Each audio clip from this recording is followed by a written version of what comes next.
get to my YouTube channel. Nandiyan na sila atin na sa baba. Nabigla ako kasi sabi ko mag-aayos pa ako. Doon ako mag-aayos kasi maaga pa naman. Oo, mag-work na tayo. Thank you po. Bye, kuya. Ayan, nandito na tayo. Magda-drive-thru. Katukin mo na, te! May pa-Christmas tree na. Ang taray ni ate, lakas mag-ano ng sapatos porket naka-led. Hindi siya nababasa. Ay, hindi pa tayo pwede pumasok? Close tayo sa 24 at 3 p.m. Oy, close tayo sa 24. 6 a.m. 6 a.m. pa lang bukas dito. Bye! January 1. Bawal ba tayo po? Ay, nakalock. Hindi tayo pwede pumasok. Mga for sale na bahay. Oh, sama-sama na tayo. Bilhin natin yan. Sabi ko kasi ito yung pwedeng rent to own. Rent to own to mga to. Oh. Malaki nga yung kwarto nila eh. Kakahatid lang natin kay... Sino nga siya? Basta. Yan. Mga bahay-bahay dito. Ang hirap lang ng kalsada dito, no? Kapal, hindi nililinis. Umuog-og tayo. At least yung kalsada nyo, Crystal, maganda pa. Ay, tara, ang ganda. Maayos-ayos pa dito. Makapal yung snow eh. Naog-og. Ang ganda naman ng yug-yug. Yug-yug pala ng yug-yug din eh. Ang ganda. Tesla, oh. Pang ano yan? Pang car-car. Ay, ang dami pa palang bahay dito. Yung ganyan ba talaga? Ganyan talaga yung park. Ang dami palang bahay na ginagawa pa dito. Ito ang libre. Puro for sale, oh. Ang ganda. Puro bago. Ano to? Ano yung rent to own? Yung mga to. Duplex. Taray. Hindi, maririnig mo yung gulo ng kabila. Anong maririnig mo? Gulo ba? Gulo ba? Ang dami pa palang bakante dito. Ano? Hindi totoo, wala talaga. Wala dito, be. Kaya nga. Mas wala sa White City. White City lang. Ano? Ay, ang dami pala. Ang dami pala talagang hindi pa tapos. For sale. Ayan, for sale din. Di pa ginagawa ate, oh. Wala mo yung huli. Ayan, nandito na ulit tayo sa Teams at magsusundo muna si ate Mary. Hi guys, time check 5:43 na at ano na, dito na kami sa bahay. Tingnan nyo naman, hindi pa na ano dito, yung aming dinadaanan din. Ay, grabe ang pagod, sobrang dami ng customer namin ngayon. Siyempre, first day, unang bukas, papasok na tayo. Hindi pa sure kung may work tayo bukas kasi nga, babaguhin daw ni mama. E di abangan pa natin guys. Grabe, daming tao. Nandun yung mga boss namin. Nakakatuwa yung mga boss namin. Yun yung may-ari ng Teams. Kasi, ang gagaling nila. Tumutulong talaga sila kasi, syempre, bihira lang din yung mga may-ari ng ano na talagang gumagawa yung mga ganyang malalaking ano na. Kasi ang dami na nga nilang branches dito sa Regina. Marunong silang gawa ng coffee, ng sandwiches talaga. Tinutulungan nila kami, grabe. Nakakaano din gumalo kasi syempre nakakahiyang magkamali at nandun yung mga amo. Tapos, sobrang dami. Pila talaga, guys. Kasi kakaiba nga yung Tim Hortons. Tapos, may mga subscriber ako na dumating din kanina na bigla ako. Pero nga nung umaga kasi doon ako sa harap. Tapos nung nag-break na ako, nandun na ako guys sa drive-thru na ako. Ang naiwan na doon sa harap sila Ate Maan. Tapos drive-thru rin si Ate Mary. Pero may time na nandun siya tumutulong. Kasi ako doon sa drive-thru sa mga coffee. Ako brew na ako ng coffee kapag na-expired na. Ako na mag-bubrunan. Tapos gagawa ng coffee. Tapos ang ganda nung sa drive-thru namin yung kasi nag-ano ako. Diba nga sabi kasi nung aking supervisor sabi niya sa drive-thru, sa ano ka, sa front ka. Sabi ko, sa front ako kasi kala ko ibabalik niya ako sa front. Tapos ako nang pinag-drive-thru, take order. Ang ganda nung sa headset, ang linaw. Ang linaw talaga. Kaya kanina nag-enjoy ako mag-take order. Pero mabilis lang din ako. Gawa nang dumating na rin yung talagang nakatoka doon sa drive-thru. Tapos ayan, sila Ate Pam wala ngayon kasi nasa Kipling sila dahil may Christmas party. Tapos yun nga, Christmas party next week ng mga Pilipino community sa Kipling. Hindi pa sure kung makapunta kasi kami. Kasi nga, wala kaming pasok talaga sa Tim Hortons ng December 25.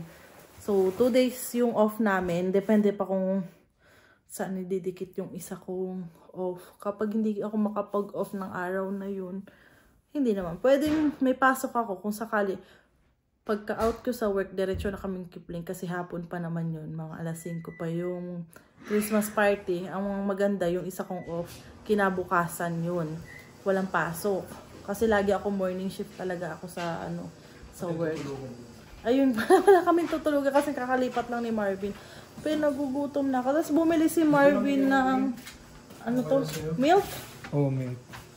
Beatrice. Ayan, milk. Ano ka naman Uy, expired na to sa January. Oo, kaya lang. January 7. Yung isa ka doon, January 1. Ay, okay na yan. Maubos mo naman siguro yan bago Or dalhin mo na lang dun. Ang laki. Wala dun yung mga plastic. Di ba plastic? Hindi. Diba sa Costco tayo bumibili nun? Yung mga naka-plastic na gatas. Kakain muna kami guys. Ito yung cake pa na galing Costco. Inuubos lang ni Bebe. Ayan. Habang nanonood kami ng movie. Yung gatas ni Panood ko na yan. Kasi nga wala nga si Marvin dito. Di naglibang-libang ako. Nood ako ng Netflix. So kakain muna tayo. Ayan. Anong tawag dito? Wala lang. Hindi mo lang alam? Luto to ni Ate Pam. Iniwanan kami ni Ate Pam ng ulam. Thank you, Ate Pam. Wow, sipag. Sipag ng asawa ko. Nag-laundry pa yan. Ako, liligo na muna ako kasi may work pa tayo bukas. Maaga yung pasok natin. 7 a.m. ako tomorrow. Ano pasok mo? Yes. Tapos dadaanan namin si Ate Mary. Walang pasok si Ate Maan, kaya kami lang bukas dalawa. Si Ate Maan sa Thursday pa uli. Wala tayong pasok ng Pasko. Naka-day off tayo, guys. Yup. So, let's go. Ligo muna ako, guys. So, ayun, guys. Tapos na kami kumain ni Marvin. Tapos si Marvin nasa labas pa. Tapos gusto ko lang makipag-checkahan sa inyo bago ko tapos itong vlog na to. So, ayun nga. Gusto ko lang po mag-thank you dun sa mga subscriber po namin na pumunta sa unang araw ng Tim Hortons. Opening ng Tim Hortons po ng bagong store dito sa Regina. So, ayun na nga. May mga nakilala kami. Tapos, syempre naman, nagte-take order ako. Tapos, yung iba sabi nila, "Hi, Crystal." Akala ko sa nameplate. Alam na kasi naka-nameplate ako. Tapos sabi nila, nanonood kami sa iyo. Sabi gano'n. Tapos, may konting usap-usap. Pero hindi syempre yung kasi madami na yung tao. Tapos, ayun na nga. Yung dumating kasi kami doon, alas 7 kasi yung kami dumating doon. Wala pa masyadong tao. Kala nga namin hindi magiging busy kasi sabi, hindi busy. Tapos nung nag-start na ata ng mga 9, dire-diretso na yan hanggang sa mag-out kami na ang daming tao, guys. Tapos, okay naman, nag-enjoy naman kami. Basta pag kami magkakasama ni Ate Mary, ni Ate Maan at ako, napakaingay namin, guys. So, maganda naman yung flow. Pero, nung una, syempre, nangangapa pa kami kasi hindi pa namin alam kung saan kukunin yung ganito, ganyan. Kasi nga, pinakaunang araw din namin halos. Pumunta man kami nung kahapon. Kasi syempre, hindi naman lahat na pakita kung saan kukunin yung mga cups, ganito, ganyan. Pero okay naman, naging yung maayos naman. May dumating din naman sa point na medyo na rin yung namin kasi sobrang daming tao nagkakalito-lito na kung ano na ba yung naibigay, ganyan. Pero at least, di ba, nakaraos naman tayo. Yung 8 hours na duty namin, natapos naman namin ng maayos, nang walang problema, guys. Tapos, ayun. Noong una, nasa harap ako, nung anong oras. Kasi nung nag-break ata ako ng mga alas 12, doon ako pwesto sa drive-thru, tagagawa na nga ako ng coffee, ganyan. Tapos hindi na ako napalabas doon. Tapos si Marvin naman na ginawa dito sa bahay at dahil nga Sabado, guys, nag-laundry siya. Tapos nagtiklop na rin. Ayan, dahil walang pasok si Marvin, wala siyang ibang ginagawa dito kundi magbasa or maglinis-linis dito sa bahay or magtiklop, ganyan. Kaya, ayun. Tapos, ayun nga, hinatid kami ni Kuya Toto. Si Kuya Toto naghatid sa amin ng umaga. Dahil sabay-sabay naman kami tatlo. Tapos si Marvin naman sumundo sa amin itong hapon na. Ayan. Ganyan na lang magiging setup namin. Siguro pag ano na. Si Kuya Toto maghahatid sa umaga. Pag nandito si Marvin. Kuya Toto umaga, tas sa gabi. Tas kapag hindi available si Kuya at nandito si Marvin, edi si Marvin na lang muna guys. Ganyan. So, si Marvin naman nakaka-uwi-uwi pa naman siya ngayon. Kasi hindi pa naman nagkakaroon ng mga snow na malakas. Pero pag malakas na ang snow at talaga nag-close yung dadaanan niya, hindi talaga niya ipipilit na yun guys. So, ayan. At malapit ng Pasko. Tapos guys, sa 24, pagka-out namin, dediretso kami ng Costco para mamili ng mga ibang pwede namin ihanda. Tulad nung salad ba yun, yung gusto ni Marvin. Tapos, yung cake, ganyan. Kasi nga magkakaroon din kami ng Christmas party kila at do sa manager namin. Kami nila. Pero hindi makapunta sila Ate Maan kasi sila Ate Maan magbabakasyon sila sa doon sila magpapasko sa Manitoba. Tapos balik kami ni Ate Mary, pupunta kami. Tapos yung ibang, hindi ko alam kung sino pang pupunta. Kasi hindi naman namin kung makapunta rin yung ibang mga Pilipino na nagtatrabaho sa Tim Hortons kasi syempre may mga pamilya din sila dito. Diba? Celebrate din sila ng Pasko magkakasama mga pamilya. Kami naman wala pa rin naman kaming ibang pupuntahan. Nag-invite si Ma'am, ayun. Si Ma'am pa lang naman yung nag-invite sa amin kaya punta na lang kami dun. Diba? Kasama si Ate Mary, yan. Si Ate Mary naman, wala naman siyang trabaho kaya go yan. Yan, mag-enjoy tayo sa Pasko. Ayun. Tapos, bukas, may work pa tayo bukas, guys. Second day natin sa store. Sana bukas, uli. Pero, sabi nila baka hindi na maging masyadong busy. Kasi nga, pagkatapos daw ng Pasko at Bagong Taon, medyo slow na talaga yung mga business daw talaga dito.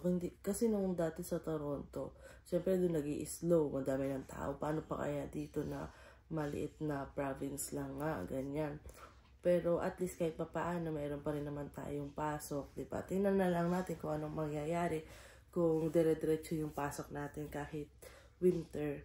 Yan. Kasi dun sa part naman din naman namin, dun nga daw yung mga bigatin, mga mayayaman daw na tao dun sa part na yun. Sabi niyang mga taga rito. Kaya sana maging busy para naman dire-diretso din yung pasok natin, di ba? Ayun. So, ano pa ba ang mga natin? So, magdadalawang taon na kami ni 2 taon. Ay, tama. 2 taon na. Ngayong Pasko nga pala, 2 taon na kami ni Marvin dito sa Canada. Tapos, namin to, pangatlong Pasko na. Kasi dumating nga kami dito yung Pasko na. Tapos, yun. Bilis ng araw, no? Di mo mamamalayan talaga. So, ilang buwan na din yung mga natin. Ilang buwan na rin yung ating PGWP. Tapos, yun nga, nakakaano lang din sa mga nakikilala natin na di rin naman natin pa matulungan pagdating dun sa papel kasi yung ibang mga employer din kasi gusto nila mayroon pa at least 1 year mahigit na mag-work sa kanila. Yung parang nila work permit kapag next year na yung expiration parang alanganin na silang mag-support. Yan. Kasi dito nga sa Saskatchewan kailangan mo ng company na magsusupport sa'yo para mas mabilis kang maging permanent resident. Ayun nga. So, ayan.